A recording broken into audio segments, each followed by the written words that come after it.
Luckily, I haven't had any more unfortunate run-ins with people from my past. Mara reminds me every morning that the university is huge. Chances are slim, she says, and I'm starting to think that she's right. It's the second day of classes.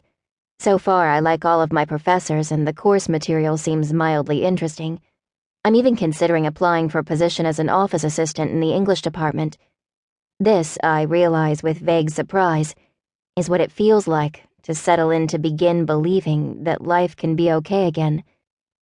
With an hour to waste before my next class starts, I turn left in front of the liberal arts building and find a patch of summer green grass to sit down on. Above me, the spindly palm trees buffer me from the pounding rays of the sun. Their fronds whistle in the light morning breeze and fan out across the sky like a web of papery green veins. The professor from my media literacy class emailed the course syllabus out yesterday, so I take my book out of my bag and start to read ahead, taking notes in between bites of the donut I brought on campus with me. I wasn't always the diligent student that I am now. The first 3 years of high school, I was too busy looking for a good time to be bothered with essays and reading assignments. Admittedly, my best friend was usually the catalyst for those good times. I can almost hear her voice, giddily pushing me toward her open bedroom window while I groggily complained that it was 1 a.m. We'll sleep when we're dead, Aimee.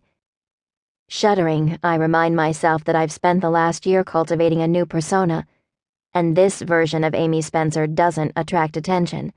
She never misses class, she makes the dean's list, and she reads ahead. What would she make of me now? The thought is so confounding that I very nearly laugh out loud. After a solid 30 minutes of reading, I swallow the last of the donut and search the front pocket of my bag until my fingers find the wound-up cord of my earbuds.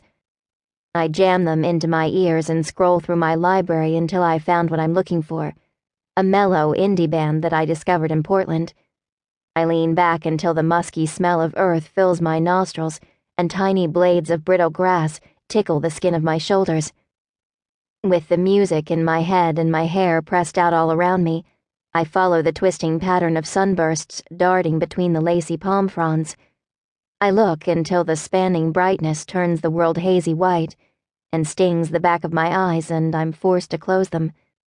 I'll be the bottles on the beaches. You'll be the waves that wash them all ashore. Is it strange that my brain conjures up the image of Cole Everly's face? I only talked to him for 5 minutes almost a week ago.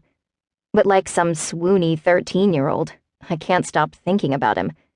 Cataloging his physical assets has become a regular distraction when I want to zone out. Maybe this is what I get for spending an entire year avoiding any and all guys. Now my suppressed hormones are raging to the surface with a blistering vengeance.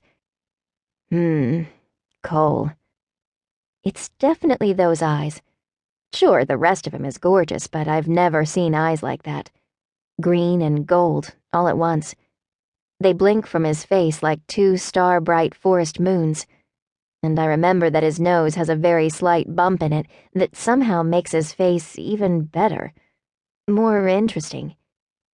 Sensing movement, my lashes flutter open and I see a figure, backlit and looming above me.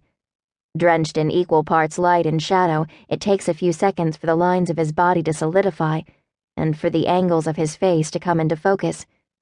When they do, my heart lurches with a wild dizziness, and my body locks up. It's like the universe is playing a joke on me. I'm a mess of frozen joints and wide eyes. Every single atom of my being seems to be caught in place. After 10 beats too long, I manage to reboot myself by sucking in a breath of air and plucking the earbuds out of my ears. "Hi," he says. I know that I'm staring like a fool, but I can't help it, can I? Like I conjured him out of thin air. Cole Everly is smirking down at me. "Is this okay?" He sits down on the ground next to me, folding his long legs into his body and draping his arms over his kneecaps with an easy confidence. Completely disoriented, I let my eyes roam from the sun-tipped hair sticking out in every direction, all the way down to the worn brown leather flip-flops.